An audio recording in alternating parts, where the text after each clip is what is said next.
रात को देखा गया कि ममता बनर्जी निर्वतमान सीएम वो भी पहुंच गई वहां पर स्ट्रांग रूम में ईवीएम टेम्परिंग की बात और तमाम सारी चीजें, क्या कहेंगे, क्या चल रहा है? कल तो देख के लोगों को हंसी आ रही थी। ममता बनर्जी इस तरह से बिहेव कर रही थी जैसे पहला चुनाव लड़ रही हैं।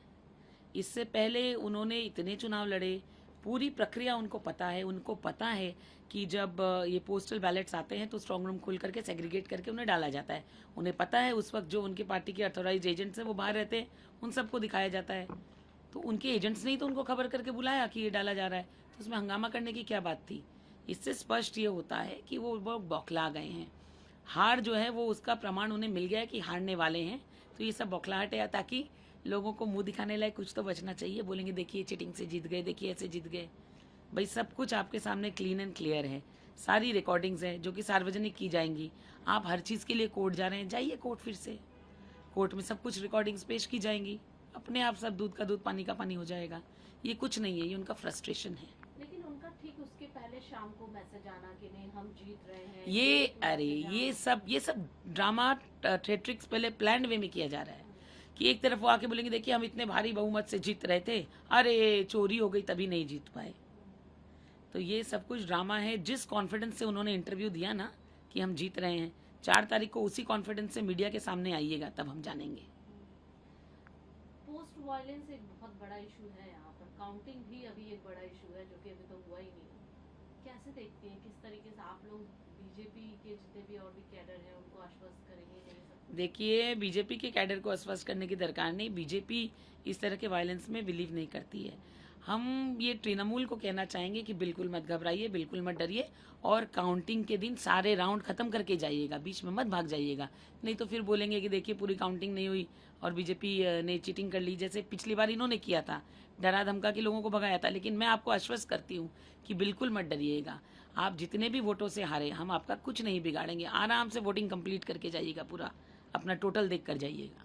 हमने पोलिंग वाले डे भी देखा कि आपका जो पोलिंग बूथ वहाँ पर भी आप गए कि किस तरीके से एजेंट्स को बाहर निकाला। इस तरीके के घटनाक्रम कुछ तो हुए ही हैं कई जगह पर, उसको कैसे देखते हैं? देखिए, इस बार उनकी दवाई का डोज उन्हीं को पड़ गया। इन्होंने मुझे इतना कुछ सिखा दिया 3 इलेक्शंस में, तो दवाई जहाँ जहाँ देने की दरकार थी, जहाँ जहाँ तबीयत इनकी बिगड़ रही थी, वहाँ वहाँ दवाई दी मैंने। तो कुछ चीज़ें होती हैं, लात के भूत बातों से नहीं मानते। तो आपको लगता है कि 24 घंटे अलर्ट होने की इस समय जरूरत है, क्योंकि सुबह कुछ और हो रहा है, शाम को होते भैया हम निश्चिंत नजारा हैं। कुछ और हो रहा है? मैं बिल्कुल निश्चिंत हूँ। इलेक्शन कमीशन पर पूरा भरोसा है, सीआरपीएफ पर पूरा भरोसा है। कुछ भी जो है वो खराब नहीं होगा। पूरी बढ़िया तरह से काउंटिंग की प्रक्रिया जो है वो होगी। तो आप लोग भी अलर्ट मोड में हैं स्ट्रांग रूम के बाहर? हमारे लोग हैं ही, क्योंकि हम तो वो हमेशा ही करते हैं, हमारे लोग हैं। लेकिन अब तो मैं ये कहना चाहूँगी तृणमूल से कि भैया हमने बहुत स्ट्रगल किया है, अब आपको करना पड़ेगा। वहीं पे बिछोना लगाइए अपना, वहीं बैठ जाइए और दरवानी करिए, और हमारी तरफ से भी करिए।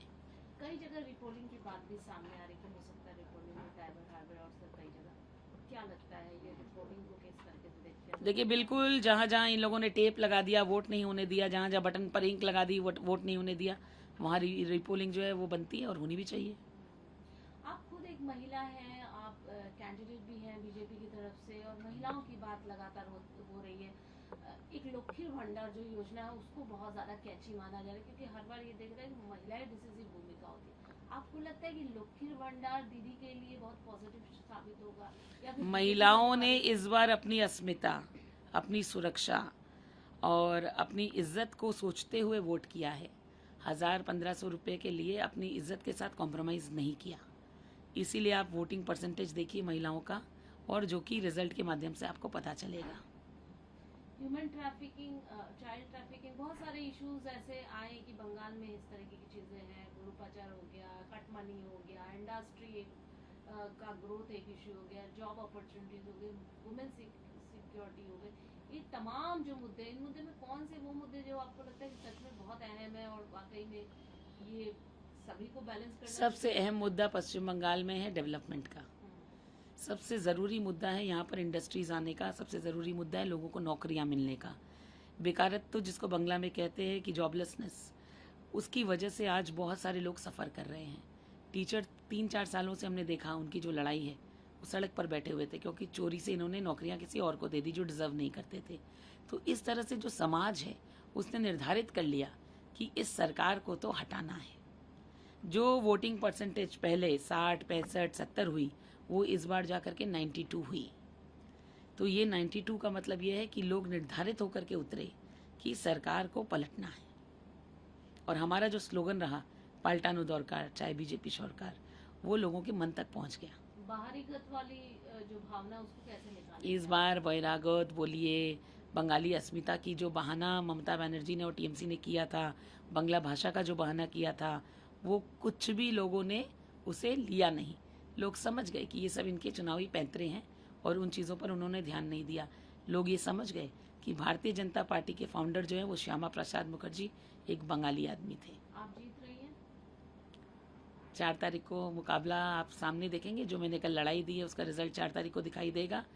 मैं ये सिर्फ एक बात जानती हूँ कि जनता पर मुझे पूरा भरोसा है, और जो भी इस तरह की गुंडागर्दी जो तृणमूल ने की है, जब जब करेंगे उनका जवाब जो है गुंडागर्दी से ही मैं दूंगी। कितना सीट लग रहा है? क्या नंबर, अगर आप आंकड़े की बात करें, क्या अनुमान? सरकार बनने के लिए जितनी चाहिए उससे ज़्यादा ही आएंगे हमारे पास रिजर्व में।